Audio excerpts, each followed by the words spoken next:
ఈ సమయంలో ప్రభు యేసుక్రీస్తు ప్రభు నామములో చేరించిన వందనాలు తెలియజేసుకుంటున్నాను. ప్రియమైన వాళ్ళను ప్రభు మహాకృపను బట్టి సజీవమై ఉండి సజీవుడు దేవుడిని స్తుతించుటకై ఆ దేవాది దేవుడు మనకిచ్చిన శ్రేష్ఠ సమయాన్ని బట్టి దేవునికి స్తోత్రాలు. ఈ సమయంలో ఇంతవరకు ప్రభునామను స్తుతించాం, కీర్తనలతో దేవుని మహిమపరిచాం. ఈ సమయంలో దేవుడి వాక్యానికై మన మధ్య ప్రియులు మరి సేవకులు స్టీవెన్ అన్న గారు మధ్యలో ఉన్నారు. నెల్లూరు మారనాథ సంఘం నుండి పరిచయం చేస్తున్నారు ప్రియులు. మరి వాళ్ళు మరి ఆహ్వానించినప్పుడు ఆహ్వానాన్ని మన్నించి మరి మన సంఘాన్ని రీతిగా వచ్చిన నిజంగా సంతోషం. మరి ఈ సమయంలో కూడా రీతిగా వాక్యానికి సిద్ధపరచబడి ఉంటుండగా ఈ సమయాన్ని మరి అనిపిస్తున్నా మరి ప్రార్థన చేస్తారు. కొన్ని మధ్యలో ఉంటున్న మరి సుధాకర్ ప్రార్థన చేస్తాడు. ముందుకొచ్చి ప్రేమ కలిగిన దేవ, పరిశుద్ధుడైన తండ్రి, పరిశుద్ధ నామానికి ప్రభుత్వంలో నీకు వందనాలు స్తోత్రాలు సమర్పిస్తున్నాం. చివరి శుక్రవారం దినాన నీ పిల్లలమైన మేము నీ సన్నిధిలో చేరి మిమ్మల్ని పాటలతో స్తుతించి మహిమపరిచాం. ఈ సమయంలో మీ దాసుని నిలవబెట్టుకుని మీరు మాట్లాడబోతున్నందుకే స్తోత్రాలు సమర్పిస్తున్నాం. ఈ దాసుని బలపరచమని మీ సన్నిధిలో విజ్ఞాపన చేస్తున్నాం. అదే రీతిగా నాయన ఈ యొక్క ఈ కూడికను బట్టి సంఘం ఏ యొక్క సమస్యలు నీ సన్నిధికి తీసుకుని వచ్చిందో, ఎవరెవరి బలహీనతలో నీ సన్నిధిలో విజ్ఞాపన చేస్తుందో అన్నింటిని బట్టి నీ పాసనకు వచ్చాం. మాకు మీరే సహాయకులు, మీరే మాకు ఆశ్రయం, మీరే మాకు దుర్గం, మా కొండ, మా కోట మీరే కనుకనైనా మా యొక్క ప్రార్థన ఆలకించి మాకు సహాయం చేసి మమ్మల్ని స్వస్థపరిచి మమ్మల్ని సంతోషపరిచి మీ నామానికి మరింత మహిమ తెచ్చుకోమని మమ్మల్ని దీవించమని చేరు మనందరినీ జ్ఞాపకం చేసుకుంటూ ఈ నామానికి మహిమ ఘనత ప్రభావాలు ఇస్తూ మమ్మల్ని ప్రేమించి మా కొరకై రక్తము కార్చి ప్రాణం పెట్టి తిరిగి లేచిన మా ప్రభువు యేసుక్రీస్తు నామములో ఈ ప్రార్థన మమ్మల్ని సమర్పించి వేడుకుంటున్నాను తండ్రి.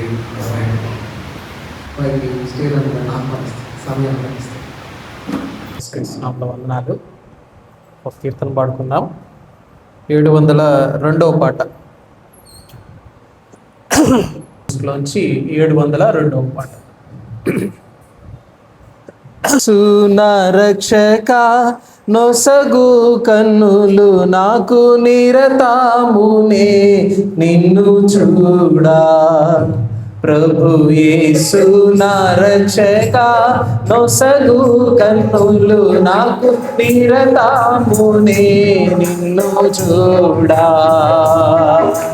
అల్ఫయు నీవే ఒమేగయు నీవే, అల్ఫయు నీవే ఒమేగయు నీవే, ప్రభు యేసు నా రక్షక నొసగు కన్నులు నాకు నిరతామునే నిన్ను చూడా. చెప్పలు కూడా పడదామా? ప్రభు యేసు నా రక్షక నొసగు కన్నులు నాకు నిరతామునే నిన్ను.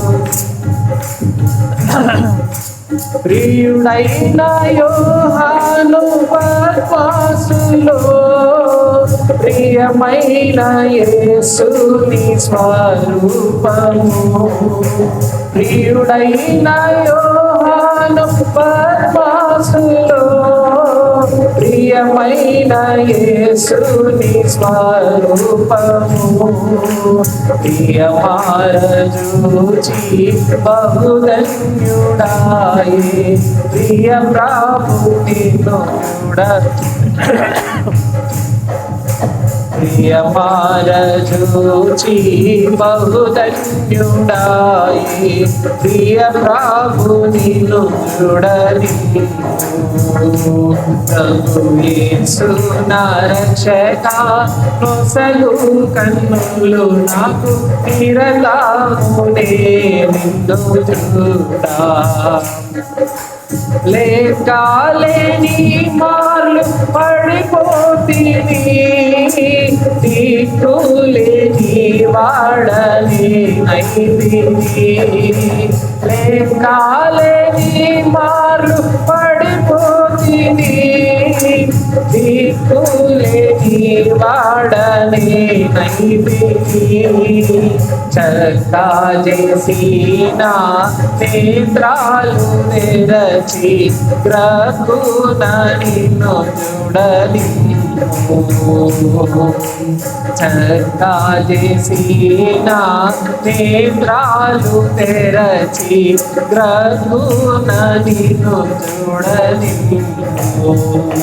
ప్రభు యేసు నా రక్షక నొసగు కన్నులు నాకు నిరతామునే నిన్ను చూడా ప్రభు యేసు నా రక్షక నొసగు కన్నులు నాకు నిరతామునే నిన్ను ఎరిగి ఎరిగి చెడిపోతిని యేసుని గాయము ప్రేమితిని ఎరిగి ఎరిగి చెడిపోతిని యేసుని గాయము ప్రేమితిని మోసపోతిని నేను దృష్టి తొలగి దాసుడను చూడని మోసపోతిని నేను దృష్టి తొలగి దాసుడను చూడని ప్రభు యేసు నా రక్షక నొసగు కన్నులు నాకు నిరతామునే నిన్ను చూడా ప్రభు యేసు నా రక్షక నొసగు కన్నులు నాకు నిరతామునే నిన్ను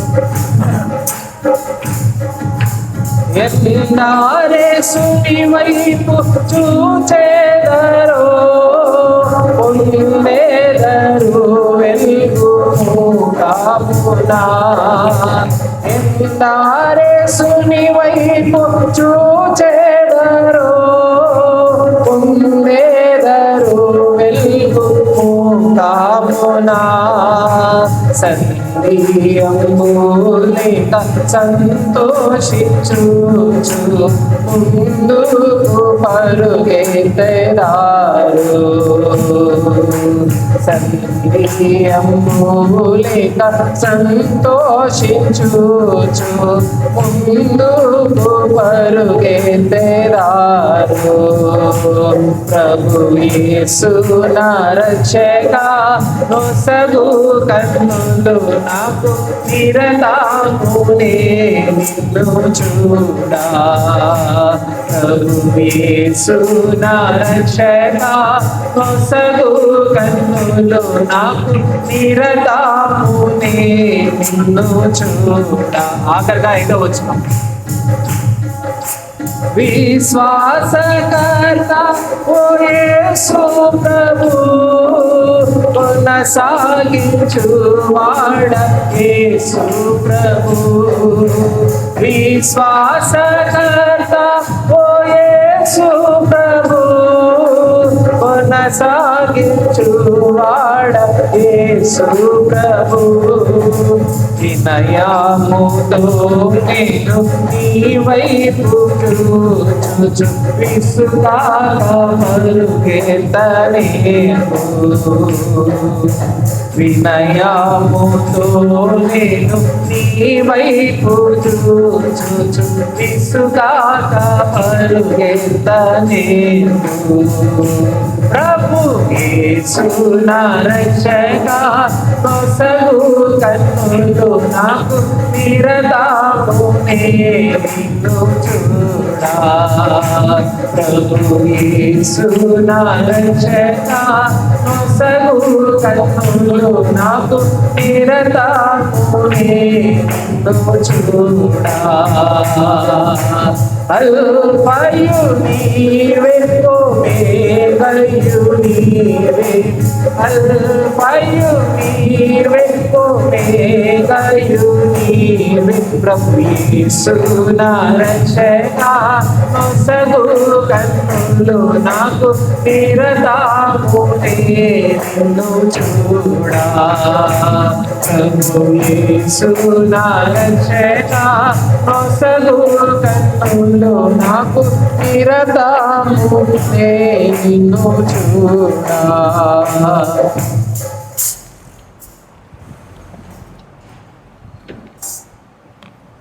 తిరిగి మీ మధ్యలో ఉండడానికి ప్రభు కృపను చూపించినందుకు ఆ దేవాది దేవునికి కృతజ్ఞతాపూర్వకమైనటువంటి స్తుతులు స్తోత్రాలు తెలియజేస్తున్నాం.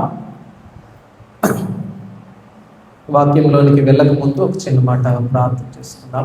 మమ్మల్ని మిగిలిగా ప్రేమించిన మా ప్రియ పరలోక తండ్రి, గొప్ప వందనాలు. క్షేమంగా నన్ను నడిపించినందుకు స్తుతులు స్తోత్రాలు. సంఘం కూడా మరి ప్రభావ మరో ఇంటి యొక్క పరిచయం జరిగించి తిరిగి ఇక్కడ చేరి మరి అయ్యా మేము స్తుతించడానికి మరి ప్రభావ మీ సన్నిధిలో మొదలుపెట్టడానికి మీరు చేసిన మేళ్ళన్నింటినీ జ్ఞాపకం చేసుకొని కృతజ్ఞతాపూర్వకంగా అయ్యా మా హృదయ యాచనలు ప్రార్థనలు మీ సన్నిధిలో పెట్టడానికి మీరు అనుగ్రహించినటువంటి కృపను బట్టి అయ్యా మీకు కోట్ల కొద్ది వందనాలు, స్తుతులు స్తోత్రాలు. మీరు ఇచ్చిన ఈ సహవాసాన్ని బట్టి వందనాలు స్వామి. చేరొచ్చే ప్రతి బిడ్డని బట్టి వందనాలు. రావాల్సిన బిడ్డలందరినీ నడిపించమని ప్రార్థన చేస్తున్నాం. మరి ప్రభా ఈ సమయంలో నిలిచినటువంటి నామా దోషములన్నీ దయతో క్షమించమని మీ రక్తాన్ని ప్రోక్షించి మమ్మల్ని అందరినీ పరిశుద్ధపరిచి అయ్యా మీ వాకుని మీ సన్నిధిని మా మధ్యలో దయచేయమని ప్రభా మా అందరి హృదయాల్ని ప్రభా వాటికి అవసరమైనటువంటి ఆహారాన్ని మరి ప్రభా మీరే అందించమని వేడుకుంటున్నాం. పూర్తిగా మీ ఆత్మ మీద మాత్రమే ఆధారపడుతూ ఉండగా మీరే సహాయం చేయమని ఈ మట్టి పాత్రని జ్ఞాపకం చేసుకొని పరిశుభ్రపరిచి మీ పరిచయంలో వాడుకోమని వేడుకుంటూ యేసుక్రీస్తు ప్రభువు పరిశుద్ధమైనటువంటి నామంలో స్తుతించి ప్రార్థించి అడిగి వేడుకొచ్చిన మా ప్రియ పరలోకపు తండ్రి, ఆమేన్. కీర్తనల గ్రంథంలో నుంచి కొన్ని మాటలు చదువుకుందాం. 130వ కీర్తన. 130వ కీర్తన చదువుకుందాం. బైబిల్లో ఉన్నటువంటి వాళ్ళందరూ కూడా 130వ కీర్తన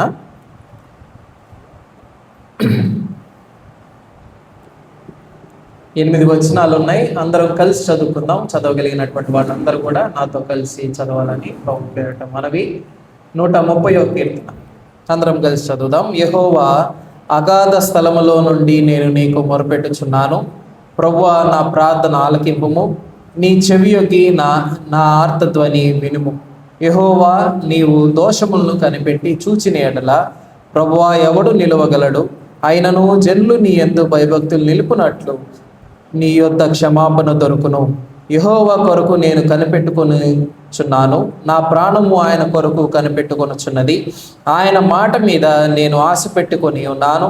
కావలి వారు ఉదయం కొరకు కనిపెట్టుట కంటే ఎక్కువగా నా ప్రాణము ప్రభువు కొరకు కనిపెట్టుచున్నది. కావలి వారు ఉదయం కొరకు కనిపెట్టుట కంటే ఎక్కువగా నా ప్రాణము కనిపెట్టుచున్నది. ఇశ్రాయేలు, యెహోవా మీద ఆశ పెట్టుకొనుము. యెహోవా యొద్ద కృప దొరుకును. ఆయన యొద్ద సంపూర్ణ విమోచన దొరుకును. ఇశ్రాయేలు దోషములన్నిటి నుండి ఆయన వారిని విమోచించెను.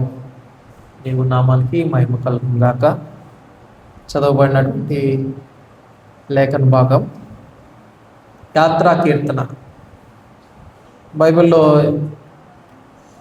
ముఖ్యంగా ఈ కీర్తనలో మనము యాత్రా కీర్తనలు 15 యాత్రా కీర్తనలు చూస్తాం. 15 యాత్రా కీర్తనలు అవి 120వ అధ్యాయం నుండి 135వ అధ్యాయం వరకు యాత్రా కీర్తనలుగా మనం చూస్తాం. ఎక్కువ భాగం ఈ యాత్రా కీర్తనలో ప్రేయరే కనిపిస్తుంది. ఎక్కువ ఏం కనిపిస్తుంది? ప్రార్థనే కనిపిస్తుంది. ఆయన చేసినటువంటి ప్రార్థన, ఆయనకు ఉన్నటువంటి నమ్మకం, ఆ కీర్తనాకారుడికి ఉన్నటువంటి ప్రభువు మీద ఉన్నటువంటి నమ్మకం ఆయన వెల్లడి చేయడం ఇక్కడ మనకి కనిపిస్తుంది.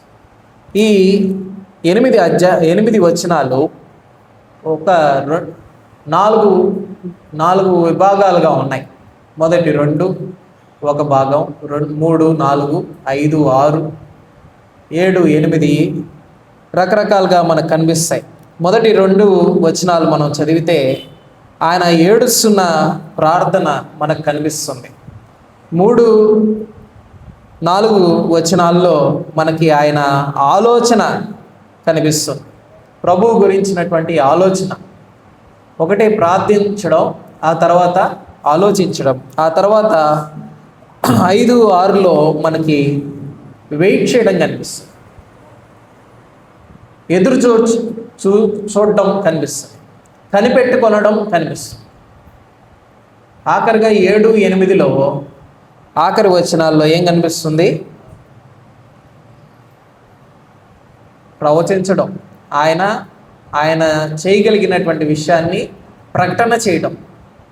ప్రీచ్ చేస్తున్నాడు, ఆయన ప్రకటన చేస్తున్నాడు. ఆయన నమ్మినటువంటి విషయాన్ని ఆయన ప్రకటన చేస్తున్నాడు. ఆయనే విమోచించెను అనేటువంటి విషయాన్ని ఆయన ప్రకటన చేస్తున్నాడు అన్నమాట. అయితే ప్రభు ఇచ్చినటువంటి తలంపుల మేరకు మనం ముందుకు వెళ్తున్నాం. ఇక్కడ రాయబడినటువంటి ఈ మాటల్లో ఎక్కువ ప్రేయర్ గురించి మనం ధ్యానం చేద్దాం. సందర్భోచితంగా ప్రార్థనకి సంబంధించినటువంటి మాటలు మనం కొన్ని ధ్యానం చేద్దాం. ఇదే 121వ కీర్తనలో చూస్తే, కొండల తట్టు నా కళ్ళు ఎత్తుచున్నాను, నాకు సహాయము ఎక్కడి నుండి వచ్చునో, యెహోవా వలనే నాకు సహాయం అంటాడు. యాత్రా కీర్తనలో ఏం చూసినా ప్రభువు మీద ఆధారపడినటువంటి జీవితం, ప్రభువు మాత్రమే చేయగలడు అనేటువంటి నిశ్చయత కలిగినటువంటి మాటలు మనం చూస్తాం. ఈ యాత్రా కీర్తనలో ఆయనకు మొరపెట్టినప్పుడు ఆయన జవాబిచ్చినటువంటి దేవుడుగా మనకు కనిపిస్తాడు. ఈ 130వ కీర్తనలో ముఖ్యంగా కీర్తనాకారుడు ఎవరి వైపు చూస్తున్నాడు అనేటువంటి విషయాన్ని మనం ఆలోచన చేద్దాం. ఎవరి వైపు చూస్తున్నాడు? కేవలం దేవుని వైపే చూస్తున్నాడు. కొండల తట్టు నా కళ్ళు ఎత్తుచున్నాను అన్నాడు. సహాయం ఎక్కడి నుండి వస్తుంది అన్నాడు. ఎక్కడి నుంచి అన్నాడు? యెహోవా వలనే అనే నిశ్చయిత. తర్వాత 130కి వచ్చేసరికి, ఒకవేళ మా పాపాలన్నీ నువ్వు లెక్క చేస్తే మాకు జవాబు ఇవ్వలేవు. మేము చేసే ప్రార్థనలకి మా పరిశుద్ధత సరిపోదు. మమ్మల్ని బట్టి కాదు అయ్యా, మీ ప్రేమను బట్టి, మీ కృపను బట్టి మా ప్రార్థనకి జవాబు దొరుకుతుంది. మీ కృపను బట్టి మా పాపానికి క్షమాపణ దొరుకుతుంది. మీ కృపను బట్టి మీ కృప దొరకడం వలన మేము విమోచింపబడుతున్నాం అనేటువంటి కీర్తన ఈ కీర్తన. ఆత్మీయంగా సంఘంగా మనం చేరి ఆలోచన చేస్తున్నప్పుడు మన వ్యక్తిగత ప్రార్థనలైనా, కుటుంబ ప్రార్థనలైనా, సంఘ ప్రార్థనలైనా ఒకటే ఒక విషయం గుర్తుపెట్టుకోవాలా. అది ఏంటంటే ప్రభు యొక్క కృప దొరికితేనే. ఇంకోటి, ఈ కీర్తన ద్వారా మనం నేర్చుకునే విషయం ఏంటంటే ఎవరి వైపు మనము చూస్తున్నాం అనేటువంటి విషయం చాలా ఇంపార్టెంట్. ఏదన్నా అవసరం వచ్చినప్పుడు బాహ్యంగా కొద్దిసేపు మనం ఆలోచన చేస్తే ఎవరి వైపు చూస్తున్నాం? డబ్బులు ఆర్థిక పరంగా మనం ఆలోచన చేద్దాం కాసేపు. ఆర్థికంగా మనకున్నటువంటి ధైర్యం ఏంటి అని ఆలోచన చేశారా ఎప్పుడైనా? ఆర్థికంగా మనకున్నటువంటి ధైర్యం ఏంటి? మన స్థలం ఉంది కదా, అవసరమైతే దాన్ని ఎక్కడైనా పెట్టి అవసరాన్ని తీర్చుకోవచ్చు అని ఆలోచన చేస్తాం. లేదు, బంగారం ఉంది అంటే ఎప్పుడైనా అవసరానికి పనికి వస్తుందని ఆలోచన చేస్తాం. లేదు, పలానా మనిషి ఉన్నాడంటే ఆ మనిషి మీద ఆధారపడి ఉంటాం. అది బంధువైనా కావచ్చు, బయటోడైనా కావచ్చు, మన ఇంట్లో వ్యక్తులే కావచ్చు, అమ్మా నాన్నే కావచ్చు, మన బిడ్డలే కావచ్చు, ఎవరో ఒకరి మీద ఆధారపడినటువంటి పరిస్థితి. అయితే ఇక్కడ కీర్తనాకారుడు అదే ప్రశ్నిస్తున్నాడు. మనము ఎవరి వైపు చూస్తున్నాం అనేదే ముఖ్యమైనటువంటి ప్రశ్న. ఏదన్నా సందర్భం, ఏదన్నా అవసరం వచ్చినప్పుడు మనం ఎవరి వైపు చూస్తున్నాం? అవి రోగ రుగ్మతులైనా సరే మనము ఎవరి వైపు చూస్తున్నాం? చాలాసార్లు మనం ఏం చేసుకుంటాం, టర్మ్ ఇన్సూరెన్స్లు, హెల్త్ ఇన్సూరెన్స్లు, రకరకాలుగా ఇన్సూరెన్సులు చేసుకుంటాం. జాగ్రత్త, భయం ప్రతి విషయంలో. అయితే ఆరోగ్యం ఇచ్చేవాడు ఎవరు? దేవుడే, సృష్టికర్త. ఆయనే ఆరోగ్యం ఇచ్చేటువంటి దేవుడు. ఆయనే ఆర్థిక అవసరతలు తీర్చగలిగినటువంటి దేవుడు, తీర్చే దేవుడు. ఆయన సృష్టికర్త. కీర్తనాకారుడు 2వ అధ్యాయం 8వ వచనంలో ఒక మాట చదువుదాం, చూడండి. 2వ అధ్యాయము 8వ వచనం బాగా పరిచయమైనటువంటి మాటే. 2వ అధ్యాయము 8వ వచనం.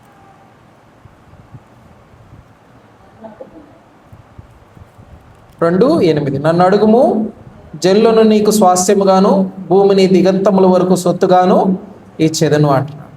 ఇనప దండములతో నీవు వారిని నలగొట్టెదవు, కుండను పగలగొట్టినట్టు వారిని ముక్కలుగా కొట్టెదవు. ఇంకా కింద వచ్చినా లేవు.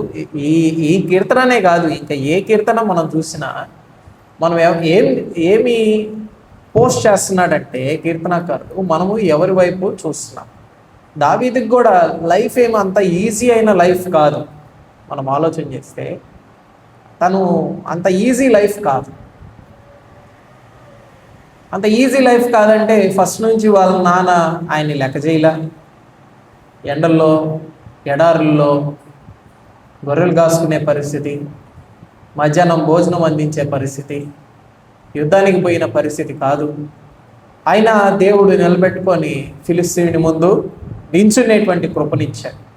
తర్వాత రాజును తప్పించుకొని దేశ దిమ్మరి తిరుగుతున్న పరిస్థితి, తండ్రి కుటుంబానికి కూడా క్షేమం లేని పరిస్థితులు, ఆ తర్వాత రాజు దగ్గర నుంచి తప్పించుకొని తిరిగి మహారాజు అయ్యేటువంటి భాగ్యం.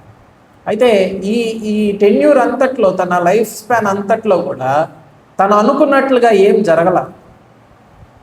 ఆయన లోపల ఉన్నటువంటి బాధ అయినా, ఆయన అనుభవం అయినా మనకి నేర్పిస్తున్నటువంటి విషయం ఏంటంటే, తన అవసరాలన్నిట్లో ప్రభు తోడుగా ఉన్నాడు. ఆయన వైపు చూసినప్పుడు ఆయన దగ్గర సహాయం దొరికిందనేటువంటి విషయాన్ని పరిశుద్ధాత్మ దేవుడు జ్ఞాపకం చేస్తాడు. చాలాసార్లు ఏదన్నా అవసరం వచ్చినప్పుడు మనము జనరల్గా మన కళ్ళైనా, ఆలోచన అయినా, మన మాటలైనా ఆశీర్వదింపబడినటువంటి వారిని మనం చూస్తాం. ఇదిగో పలానా కుటుంబం ఆశీర్వదింపబడినటువంటి కుటుంబం, బాగా మన భాష సౌండ్ కదా, బాగా సౌండ్, దేవుని బిడ్డలే బాగా సౌండ్, లేదా మంచి ఆరోగ్యం గురించి అయినా సరే. అంటే మనం ఎవరి వైపు చూస్తున్నామంటే బ్లెస్డ్ పీపుల్ గురించి చూస్తున్నాం, ఆశీర్వదింపబడినటువంటి వారి గురించి మనం ఆలోచన చేస్తున్నాం. కానీ ఆశీర్వదించినటువంటి దేవుని వైపు చూడాలి. ఆ అవసరత మనలో ఉన్నప్పుడు మనం చూడవలసింది మనుషుల వైపు కాదు, ఆ ఆశీర్వాదాన్ని ఇచ్చినటువంటి దేవుని వైపు. పాపం నుండి క్షమింపబడినటువంటి వ్యక్తి వైపు కాదు, ఆ పాపాన్ని క్షమించినటువంటి దేవుని వైపు. చాలాసార్లు మానవుడు ముందుకు వచ్చేస్తున్నాడు, దేవుడు వెనక్కి వెళ్ళిపోతున్నాడు. మన ప్రార్థనలో కూడా, మన అవసరతల్లో కూడా మనము ఇదిగో వారిలాగా అనే మాట, వారిలాగా అనేటువంటి మాట, ఆ ఆలోచనలు ప్రార్థన చేస్తున్నప్పుడు మనకి ఈ తలంపులు చాలా ఉపయోగపడతాయి. వ్యక్తిగతంగా మీరు ప్రార్థన చేసుకునేటప్పుడు కూడా అవి చాలా ఉపయోగపడతాయి. మనము ఎవరి వైపు చూస్తున్నాం అనేటువంటి విషయం. 2వ దినవృత్తాంతాల గ్రంథంలో ఒక 2 ఎగ్జాంపుల్స్ చూద్దాం మనం. 2వ దినవృత్తాంతాల గ్రంథం చూడండి, 14వ అధ్యాయంలో మనకి ఒక రాజు కనిపిస్తాడు. 2వ దినవృత్తాంతాల గ్రంథం 14వ అధ్యాయం.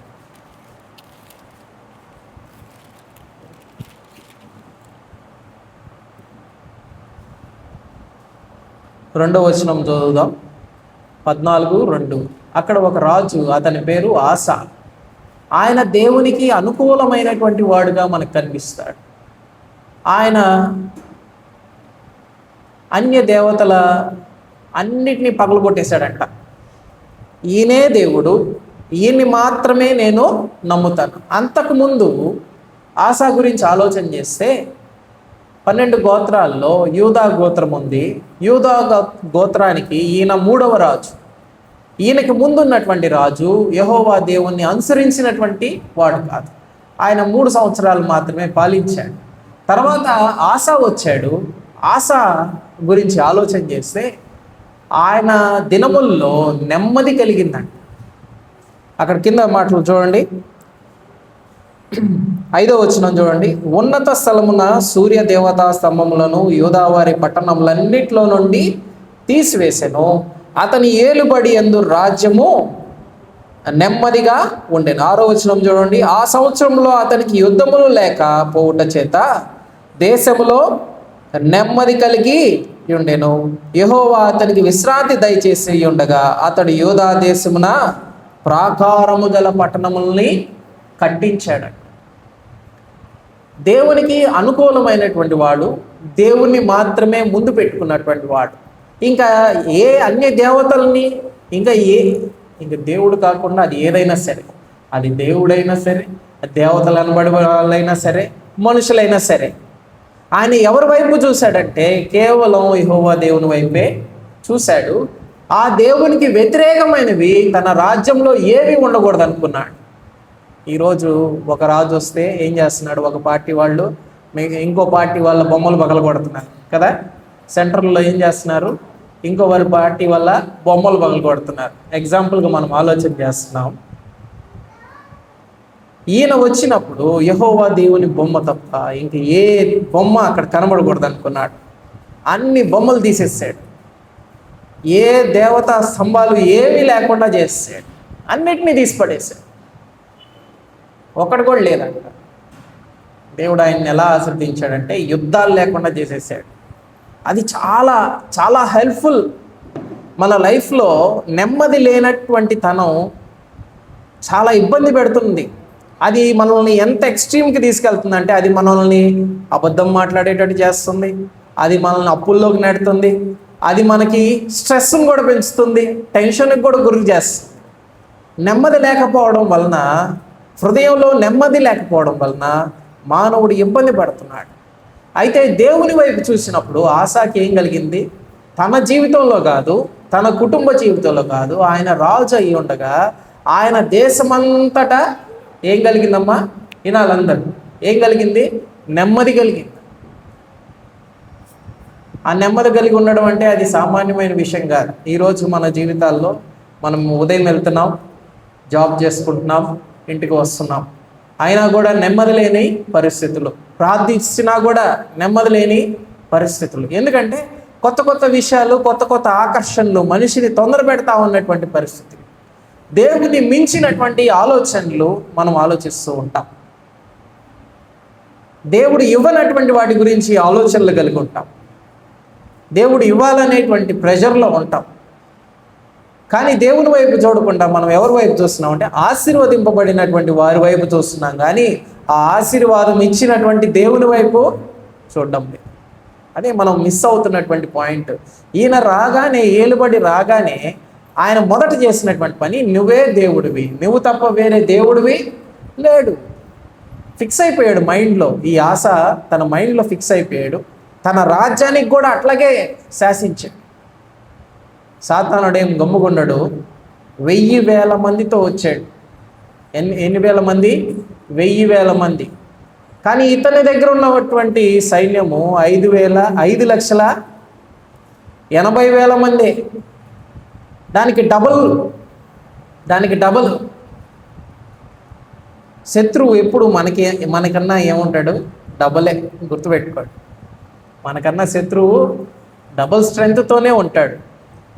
అందుకే మనం అందుకోలేకపోతున్నాం, మనం జయించలేకపోతున్నాం. అయితే యేసుక్రీస్తు ప్రభువారి నామము మనకి ఇవ్వబడింది. దేవాతి దేవుడిని మనం మొరపెట్టినప్పుడు మనకి జవాబిచ్చేటువంటి వాడుగా ఉన్నాడు. అయితే నెమ్మది కలిగినటువంటి ఈ రాజు తను ఏం చేశాడంటే ప్రాకారాలు కట్టుకున్నాడంట. ఏం కట్టుకున్నాడండి? ప్రాకారాల్ని కట్టుకున్నాడు. నెమ్మది ఆల్రెడీ దేవుడు ఇస్తే ప్రాకారం ఎందుకు కట్టుకోవాలా? తన ఆస్తి విషయంలో, తనకిచ్చినటువంటి సంపద విషయంలో తను జాగ్రత్త పడ్డాడు. ప్రభు ఇచ్చినటువంటి ఆ నెమ్మదిని బట్టి ఆయనకి వేరే పని వచ్చింది. ప్రశాంతంగా ఉన్నాడు కదా, రాజ్యం విషయంలో ప్రశాంతంగా ఉన్నాడు. ఆయన ఏం చేశాడు? దాన్ని డెవలప్ చేసుకున్నాడు. మన జీవితాల్లో నెమ్మది ఉన్నప్పుడు మన బుర్ర పనిచేస్తుంది అనుకుందాం, మన మైండ్ పనిచేస్తుంది, ఏం చేయాలో దేవుడు బోధపరుస్తాడు. మనకు ప్రశాంతత లేనప్పుడు ఏదో ఒక తప్పు చేస్తున్నాం. ప్రాకారాలు కట్టుకున్నాడు, ఆ తర్వాత శత్రువులు వచ్చారు. శత్రువులు ఎంతమంది వచ్చారంటే డబుల్ వచ్చారు. అదే మాట అక్కడ మనకి 8వ వచనంలో మనకు కనిపిస్తుంది. ఇతని సైన్యం ఎంతమంది, వాళ్ళు వచ్చిన వాళ్ళు ఎంతమంది అనేది డబుల్, 1:2. ఒకరికి 2, ఇంకా ఎక్కువే అనుకుందాం. అయితే ఆయన చేసినటువంటి ప్రార్థన 11వ వచనం చదవండి అందరూ. 14వ అధ్యాయము 11వ వచనం అందరు చదవాలి, లేకపోతే డైవర్ట్ అయిపోతారు. 14వ అధ్యాయము 11వ వచనం, 2వ దినవృత్తాంతాల గ్రంథంలో 14వ అధ్యాయం 11వ వచనం. ఆస తన దేవుడైన యెహోవాకు మొరపెట్టి, యెహోవా విస్తారమైన సైన్యము చేతిలో ఓడిపోకుండా బలము లేని వారికి సహాయం చేయుటకు నీకన్నా ఎవరు లేరు. మా దేవా యెహోవా, మాకు సహాయము చేయుము. నిన్నే నమ్ముకొని ఉన్నాము. నీ నామమును బట్టియే ఈ సైన్యము ఎదిరించుటకు బయలుదేరి ఉన్నాము. యెహోవా, నీవే మా దేవుడవు. నరమార్తులకు నీ పైన జయము నీయకము అని ప్రార్థింపగా అనేటువంటి మాట చూస్తాం. కింద వచనంలో వెంటనే జవాబు ఏంటి తెలుసా? వాళ్ళందరూ పారిపోయారని. 12వ వచనం చదవండి. యెహోవా కూషీయులు ఆసా ఎదుట, యూదావారి ఎదుట నిలువ నీయక వారిని మొత్తినందున వారు పారిపోయారు. దేవుడిచ్చే జవాబు అలా ఉంటుంది. వెంటనే దేవుని వైపు మాత్రమే మనం చూసినప్పుడు, ఆయన సైన్యం వైపు చూడటానికి కూడా ఏం లేదు. నిజానికి మనకి అప్లై చేసుకున్నప్పుడు మన పరిస్థితి కూడా సాతానుడు ముందు నించుంటే ఏమీ లేదు. సాతానుడికి లోకమే అప్పచెప్పబడింది. దాన్ని జయించాలంటే సాతాన్ని జయించినటువంటి వాడు, మరణాన్ని జయించినటువంటి వాడు. ప్రకటన గ్రంథంలో ఏమనుంది? భూలోకం మీద, పాతాళ లోకం మీద, పరలోకంలో అధికారం ఇవ్వబడిందంట యేసుక్రీస్తు వారికి. ఆ యొక్క తాళపు చెవులు ఆయనకి ఇవ్వబడ్డాయంట. కాబట్టి ఒక విషయం గుర్తుపెట్టుకోండి, ప్రభువుకి ప్రార్థన చేయవలసినటువంటి అవసరత ఉంది. ఆశ చేసినటువంటి పని ఏంటంటే, ప్రాకారాలు ఉన్నాయి కదా, జనాలు ఉన్నారు కదా, వాళ్ళని ఎలాగా, లేదా వాళ్ళతో సంధి చేసుకుందామా, ఇవన్నీ ఆలోచన చేయలా. శత్రువుని సంధి చేసుకోవాలన్న ఆలోచన కూడా ఏమీ చేయలా. ఆయన ఏమన్నాడంటే, ప్రభు దగ్గర నించున్నాడు అంతే. ప్రభు దగ్గర నించున్నాడు. ఆయన ప్రార్థన చేసినటువంటి ప్రార్థన మనము నేర్చుకోవాల్సినటువంటి ప్రార్థన. నీకన్నా మాకు ఎవ్వరు లేరు. చదివారు అందరూ? ఏమన్నా ఉంది అక్కడ? నీకన్నా ఎవ్వరూ లేరు అన్నాడు అంతే. నువ్వే దేవుడివి, నువ్వే నా ప్రభువి. 100వ కీర్తనలో కూడా ఆయన మేపు గొర్రెలం అన్నాడు, ఆయన ప్రజలం అన్నాడు కదా. ఆయన ప్రజలమైనటువంటి మనము ఆయనకి ప్రార్థన చేసి మనం విజయాన్ని పొందగలం. ఆశా జీవితంలో మనం నేర్చుకున్నటువంటి విషయం కూడా అదే. ఆయన ఏమన్నాడంటే, మాకు సహాయం చేయి, నిన్నే నమ్ముకున్నామన్నాడు. ఆయన కొడుకున్నాడు యెహోషాపాత్ అని. ఆసా చనిపోయిన తర్వాత ఆయన కొడుకు వచ్చాడు. ఆయన కూడా తండ్రి బాటలోనే ఉన్నాడు. 17వ అధ్యాయం చూడండి, 2వ దినవృత్తాంతంలో 17వ అధ్యాయం. 2వ దినవృత్తాంతంలో 17వ అధ్యాయంలో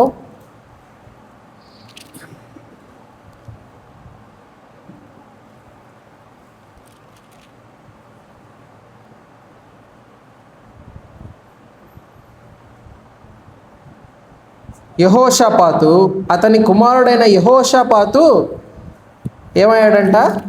రాజు అయ్యాడంట. అతని కుమారుడే రాజు.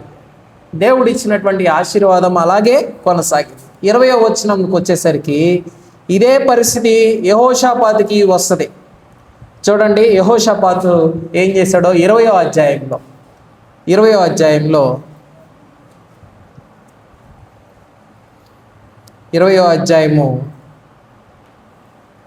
6వ వచనం చదువుకుందాం. మనకు అనుకూలంగా 6వ వచనం చదువుకుందాం. మా పితరుల దేవా యెహోవా, నీవు ఆకాశమందు ఆసీనుడు అయి ఉన్నావు. అన్యజనుల రాజ్యములు ఏలువాడవు నీవే. నీవు బాహుబలము గలవాడు, పరాక్రము గలవాడవు. నిన్నెదిరించుట ఎవరికి బలము చాలదు అని ఆయన ప్రార్థన చేశాడు. అయితే ఈయనకు కూడా సమస్య వచ్చింది. ఈయన మీద కూడా అటాక్ వచ్చింది. ఈసారి ఒక్క దేశం కాదు, 3 దేశాలు వచ్చాయి. ఎన్ని దేశాలు? 2 పోయింది. వాళ్ళ నాన్న సమయంలో డబల్ వచ్చింది శత్రువు. ఇప్పుడు 3 దేశాలు వచ్చాయి. 3 దేశాలు వస్తే యెహోషాపాతు ఏం చేశాడంటే, కింద వచనాల్లో మనం చూడండి, 21వ వచనం చూడండి. 21వ వచనం. మరియు అతడు జనులను హెచ్చరిక చేసిన తర్వాత యెహోవాను స్తుతించుటకు గాయకులను ఏర్పరిచాడు. వారి పరిశుద్ధ అలంకారాలు ధరించి ముందర నడుస్తుంటే యెహోవా కృప నిరంతరముండును అన్నాడు. ఏమంట? యెహోవా కృప. వాళ్ళు పలికిన స్తుతి అంటే ఆయన కృప. మనం చేయాల్సినటువంటి విషయం కూడా అదే. సమస్య వచ్చినప్పుడు ఆయన కృప కొరకు ఎదురు చూడాలి. మనం ఇందాక 131వ కీర్తనలో మనం చదువుకున్నటువంటి మాటలు కూడా అవే. 6-7 వచనాల్లో కృప దొరికిందంట. ప్రభువు దగ్గర మనకి కృప దొరుకుతుంది. ఆ విషయాన్ని మనం మరిచి మనుషుల దగ్గర కృప దొరుకుతుందేమో అని ఆలోచన చేస్తాం. మనుషుల మీద ఆధారపడే పరిస్థితులు మనం మానుకోవాలి. మనకి అందరికన్నా బలమైన శక్తి కలిగినటువంటి దేవుడు ఈయన. యెహోషాపాతు ఏమన్నాడంటే, నీ బలం ముందు ఇంక ఎవరి బలమూ ఉండదు అన్నాడు. ఈ మాట ఎంతమంది నమ్ముతున్నారు? ఎంతమంది నమ్ముతారు? చేయి చూపిస్తారా? Very good. నిజంగా మీద నమ్మకం. మనకేం పేరుంది? మనల్ని ఏమంటారు? విశ్వాసులు అంటారు కదా. విశ్వాసులు అంటారా? ఏం విశ్వాసులు? ఊరికే పరిశీలన చేసుకుందాం ఎవరికి వాళ్ళు. నేను నెల్లూరు నుంచి వచ్చి మిమ్మల్ని క్వశ్చన్ చేయడంలే. మనం పరిశీలన చేసుకుందాం. ఎలా నిజంగా విశ్వాసులమేనా అని ఒకసారి ప్రశ్న వేసుకుందాం. వీరికి ఉన్నటువంటి విశ్వాసం మనకుందా? మనం ఎందుకు విజయం సంపాదించలేకపోతున్నాం అనేటువంటి విషయాలు మనం ఆలోచన చేయాలి. మనకున్నటువంటి ఆర్థిక అవసరాలైనా, ఆరోగ్య అవసరాలైనా, లేదా ఆత్మీయ జీవితంలో అయినా సరే పడిపోయినటువంటి స్థితిల్లో మనం ఉంటున్నామంటే మనము ఎవరి మీద ఆధారపడటం లేదు? దేవుని మీద మాత్రమే. ఇదో పాస్టర్ గారు బాగా భక్తిగా ఉన్నాడని పాస్టర్ని చూస్తున్నారు చాలామంది. మనుషుని చూస్తున్నాడు. ఇదిగో ఆ స్త్రీ చాలా చక్కగా ప్రార్థన చేస్తుందని ఆ స్త్రీ వైపు ఉంది, అందుకే వాళ్ళ జీవితం బాగా ఆశీర్వదింపబడిందని మనిషిని చూస్తున్నాడు. కానీ మనం చూడవలసింది ఎవరిని? దేవుణ్ణి. విశ్వాసులం. ఎవరికి విశ్వాసులం? మనుషులకు కాదు, క్రీస్తు ప్రభువుకి మాత్రమే.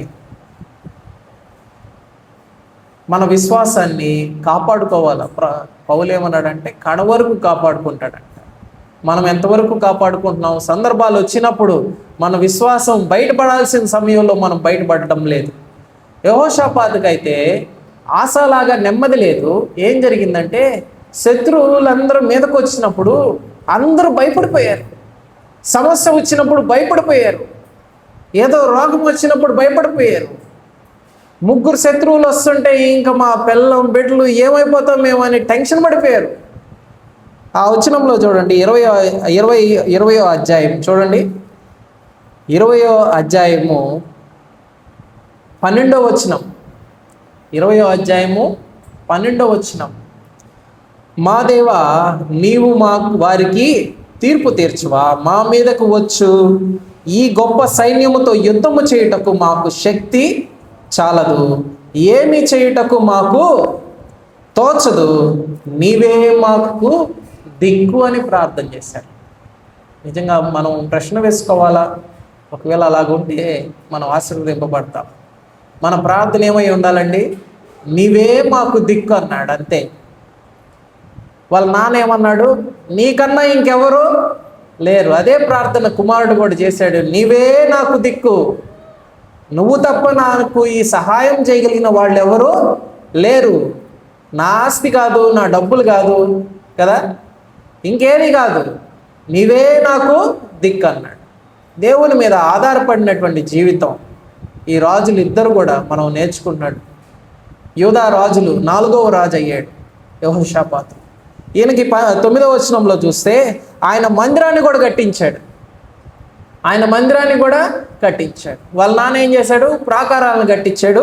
ఈయన పరిశుద్ధ స్థలాన్ని కట్టించాడంట.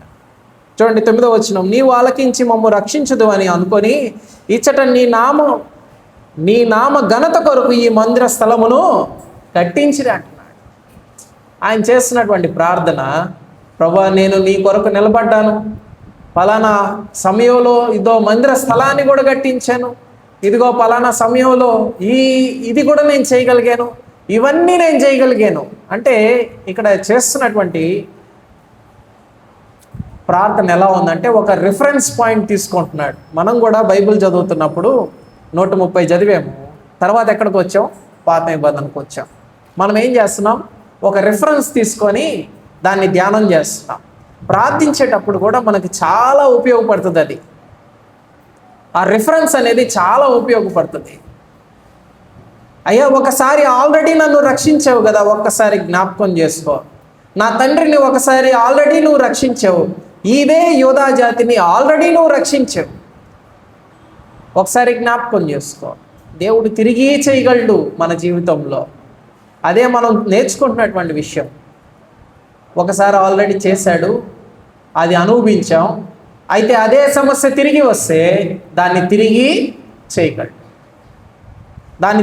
చేయగలడు. అదే మన విశ్వాసం. ఆ యెహోషాపాతుకి ఉన్నటువంటి విశ్వాసం కూడా అదే. అయ్యా నీ కృప నిరంతరము ఉండునన్నాడు. అక్కడ లేవీయులు ఏం చేశారంటే 21వ వచనం చూడండి, వాళ్ళు పాటలు పాడారంట. ఎంత ఫన్నీగా తీసుకున్నారో వీళ్ళు అనుకోవాలి. అవతల వాళ్ళేమో ముగ్గురు రాజుల మీదకి వస్తుంటే వీళ్ళు ఏం చేయాలా? ప్లాన్ చేయాలా, వెనక నుంచి ఒకరు ముందు నుంచి ఒకరు కదా. మన అవసరాలు వచ్చినప్పుడు ఇదిగో బంగారం కొంచెం, ఇన్సూరెన్స్ కొంచెం, అది కొంచెం, ఇది కొంచెం ప్లాన్లు చేయాలా. కానీ వీళ్ళు ఏం చేస్తున్నారు? ఆ మనిషి కొంచెం, ఈ మనిషి కొంచెం కదా, లోన్ కొంచెం. వీళ్ళు ఏం చేస్తున్నారు? ప్రభువా నీ కృప నిరంతరము ఉండునని ముందు చేరి స్తుతిస్తున్నారంట. యుద్ధానికి వెళ్ళవలసినటువంటి వాళ్ళు, నాయకులు కదా, సైన్యాధిపతులు, రాజులు ముందు నడవలసినటువంటి వాళ్ళు, వీళ్ళు ముందు ఏం పెట్టారు? స్తుతిని పెట్టి ప్రభువా నీ కృప నిరంతరము ఉండు. నీ కృప అందరు చెప్దాం ఒక మాట, నీ కృప నిరంతరం ఉండు. ఒక కీర్తన మొత్తం నీ కృప నిరంతరం ఉండునని. ఏది 135? 135ఏనా? చూడండి ఓ మాట చదువుతాం. కీర్తనలు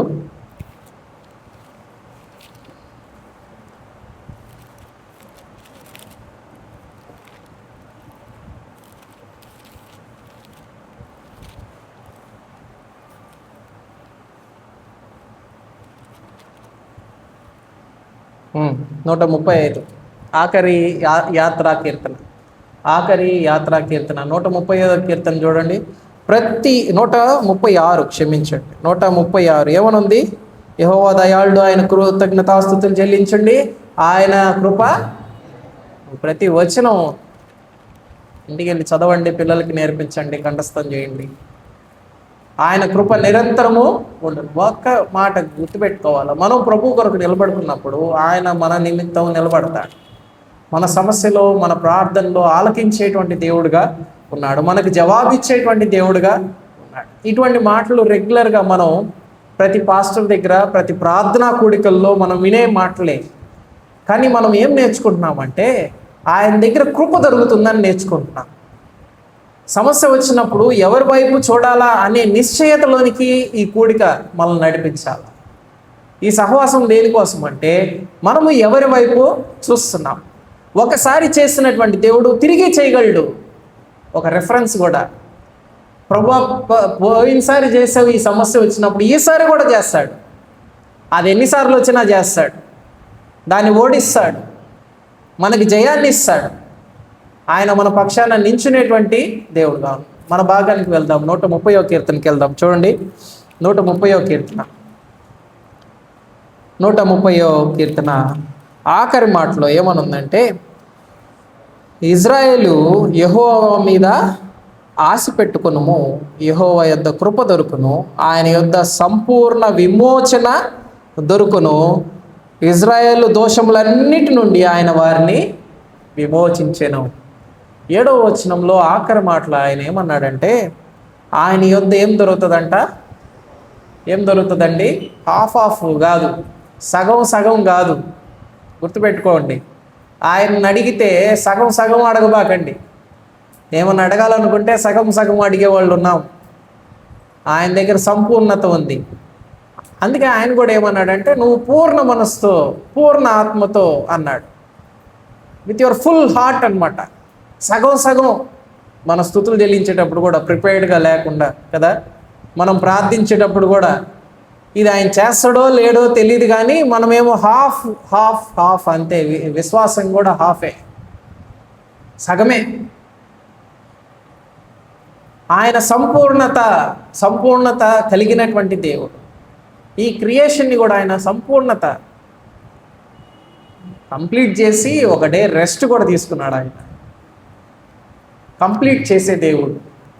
ఎక్కడైతే హాఫ్లు ఉన్నాయో అవన్నీ కంప్లీట్ చేయగలిగిన దేవుడు. ఏదైతే సంపూర్ణం కాలేదో అవన్నీ సంపూర్ణం చేసే దేవుడు.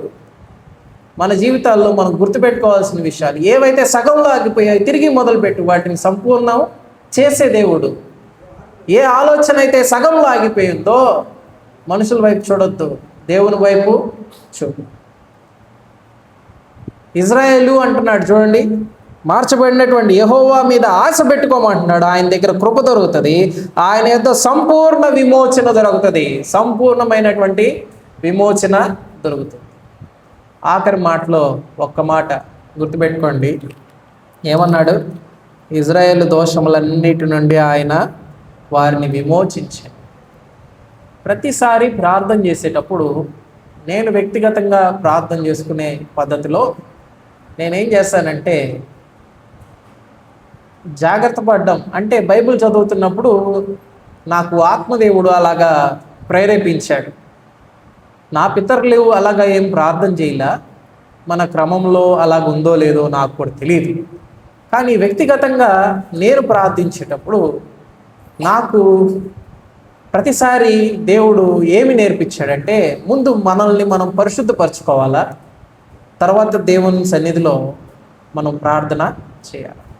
ఇది ఇప్పుడున్నటువంటి విషయమే కాదు, పాత నిబంధనలో మనం వెళ్ళినప్పుడు ఏదన్నా అర్పణలు చెల్లించేటప్పుడు ముఖ్యంగా యాజకులు ఏం చేసేవాళ్ళంటే, వారి కొరకు వారు పాప పరిహార్థ బలి అర్పించేవాళ్ళు. ఎవరైతే ప్రధాన యాజకుడు ఉన్నాడో ఆ ప్రధాన యాజకుడు ఏం చేసేవాడు? తన కొరకు తాను పరిహారం చెల్లించేవాడు. మొదట తన్ను తాను పరిశుద్ధపరుచుకునేవాడు. ఆ తర్వాత ఏం చేసేవాడు? ఇతరుల కొరకు ఏం చేసేవాడు? పరిశుద్ధపరచబడడానికి వధించేవాడు. తన కొరకు ఒక మేక, ఇతరుల కొరకు కూడా. ముందు మనం పరిశుద్ధంగా ఉండాలి, అది చాలా ఇంపార్టెంట్. పరిశుద్ధమైనటువంటి జీవితం మనకి ఉండడం చాలా ఇంపార్టెంట్. మనకి దేవునికి అడ్డముగా ఉండేటువంటివి రెఫరెన్స్ చూపించాలంటే చాలా ఉన్నాయి. మనకు తెలిసిన రెఫరెన్స్లే చాలామంది సేవకులు చెప్పి ఉంటారు. మనకి దేవునికి అడ్డముగా ఉండేటువంటి పాపం ఏది ఉండకూడదు. మనం ఏమన్నా ప్రేయర్ చేసుకునేటప్పుడు, పరలోక ప్రార్థన యేసుక్రీస్తు ప్రభువారు శిష్యులకి నేర్పించేటప్పుడు కూడా, మనం ఇప్పుడు వాడుకలో లేవు కానీ కొన్ని చర్చెస్లో వాడుకలో ఉంది, నీ నామము పరిశుద్ధపరచబడును గాక. ఎందుకంటే ఆయన నామము పరిశుద్ధపరచబడాలి. ఎప్పుడు మన వల్ల అపవిత్రం చెందకూడదు. కాబట్టి మనము లోకంలో అనేకమైనటువంటి మైలులతో ఉంటాం. చూపులో కావచ్చు, మాటలో కావచ్చు, చేష్టల్లో కావచ్చు, అది ఏదైనా సరే. అయితే తండ్రి సన్నిధికి వెళ్ళినప్పుడు, మోకరించి ప్రార్థన చేసేటప్పుడు, తలలు వంచి ఆయన దగ్గర మొరపెట్టుకునేటప్పుడు, మన అవసరం నిమిత్తం ప్రార్థన చేసేటప్పుడు ఆయనకి సంపూర్ణ విధేయతని మనం చూపించాలా, సంపూర్ణంగా ఆశ పెట్టుకోవాలా. మన పాప పరిహారం చెల్లింపబడిందా లేదా గమనించుకోవాలి. మనం పరిశుద్ధంగా ఉన్నామా లేదో చూసుకోవాలి. నీ ఇష్ట ప్రకారం నువ్వు జీవించి వచ్చి అడిగితే ఇస్తారా? ఇంట్లో తల్లిదండ్రులే లెక్క చేయరు. మనము సృష్టికర్త దగ్గరికి మనం వెళ్తున్నాం కాబట్టి మనం ప్రార్థించేటప్పుడు మనం పరిశుద్ధంగా ఉండాలా అనేటువంటి విషయాన్ని మనం గమనించాలి. మెల్కీసెదెకు క్రమం అని మనం చూస్తాం హెబ్రీయులకు రాసినటువంటి పత్రికలో. ఆ క్రమంలో వాళ్ళు పరిశుద్ధంగా ఉండేలాగా చూసుకునేవాళ్ళు ప్రధాన యాజకులు. వాళ్ళు పరిశుద్ధంగా ఉండి అప్పుడు ప్రజల కొరకు, ఇజ్రాయెల్ ప్రజల కొరకు వాళ్ళు పాప పరిహారార్థ బలులు చెల్లించేవాళ్ళు. అయితే ఈ దినము ప్రార్థిస్తున్నటువంటి నీవు నేను మనం పరిశుద్ధంగా ఉన్నామా లేదా అనేదే ప్రశ్న. తండ్రి అయిన దేవుడు మనకి ఏమన్నా అడ్డం ఉందా ఆలోచన చేయాలా. ఆశా కూడా ఏం చేశాడంటే తన దేశంలో ఏదైతే అడ్డముగా ఉందో, తన దేశం విషయంలో ఏదైతే ప్రభువుకి ఇష్టం లేనిది ఉందో, ఏ ప్రతిమలు అయితే ఉన్నాయో వాటన్నిటిని ఏం చేశాడు? ఓల్దోసాడు అంతే. వాటన్నిటిని లేకుండా చేశాడు. ఇంకా నీ జీవితాల్లో ఏదన్నా ప్రతిమలు ఉంటే, ఇంకా ఏదన్నా మనుషులు ఉంటే, నీ ఆధారం ఏదన్నీ అనుకుంటున్నావో దాన్ని అన్నిటినీ పక్కన పెట్టాలి. వాటిని పక్కన పెట్టి ప్రభువుకి మాత్రమే ఆయన ప్రార్థన చేశాడు కదా, నీవే నాకు దిక్కు, నీవే మాకు దిక్కు, నీకన్నా వేరే దేవుడు లేరు. ఈ సమయంలో నీకన్నా నాకు సహాయం చేసేవాడు ఎవడు లేడు. నా పాపాన్ని క్షమించు ప్రభువా, నాకున్నటువంటి అవసరాన్ని తీర్చని మనం ప్రార్థన చేసి ప్రభు దీవెనలు పొందగలుగుతాం. ఆయన దగ్గర కృప దొరుకుతుందని ఇక్కడ మాటలు మనం చూస్తున్నాం. ఆయన దగ్గర వారిని విమోచించను అనేసాడు కీర్తనకారుడు. ఈ అధ్యాయంలో ఏమన్నాడంటే చూడండి 8వ వచనం, ఇజ్రాయేల్ దోషములన్నిటి నుండి వారిని విమోచించను. అటువంటి అనుభవం మనందరికీ పరిశుద్ధాత్మ దేవుడు దయచేయను గాక. అవకాశం ఇచ్చినటువంటి మరి ఐజక్ రత్నానికి కూడా హృదయపూర్వకమైనటువంటి వందనాలు, పెద్దలకి వందనాలు తెలియజేస్తున్నాం.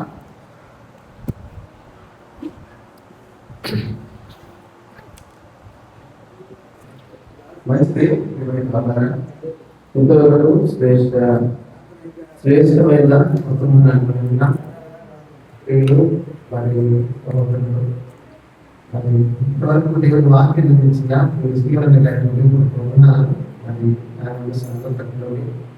నుంచి మరి ఏదైతే ఆత్మీయ మన స్థితి పరిస్థితులను మరి జ్ఞాపకం చేస్తూ అనేకమైన విషయాలను ప్రార్థించే వారంగా ఉండాలని, ఆ ప్రార్థించే విషయంలో పరిపూర్ణంగా దేవుడి మీద ఆధారపడాలని, ఏదైతే మన పితరుల దేవుడు ఇచ్చిన ఆ ప్రభువు వారికి సహాయం చేసినట్లుగానే మనకు సహాయం చేయగల గొప్ప ప్రభు అని మనందరం కూడా ఈ శ్రేష్ట దేవుని వర్తమానంలో మనం విని గ్రహించి మన నూతనమైన మేలు పొందుకొని దేవుని ఆశీర్వాదాలకు మనం వారసులు కావాలని ప్రభువు పెట్టి మనం చేసుకుంటున్నాం. ఈ సమయంలో తరలోంచి కనుకొస్తున్నట్లయితే ప్రార్థన చేసుకుంటాం. అతిమిగిలిగా ప్రయాణించిన మా గొప్ప తండ్రి దేవా, పొందనాలు స్తోత్రాలయ్య. ఈ శ్రేష్టమైన అద్భుతమైన మహాప్రభు బట్టి స్తోత్రాలు. ఇదిగో మా ప్రభు, ఇంతవరకు నేను స్తుతించా అయా మా ప్రభు, ఈ వాక్యాన్ని మీ రాసుల ద్వారా మీరు మహిమపరిచిన స్తోత్రాలు.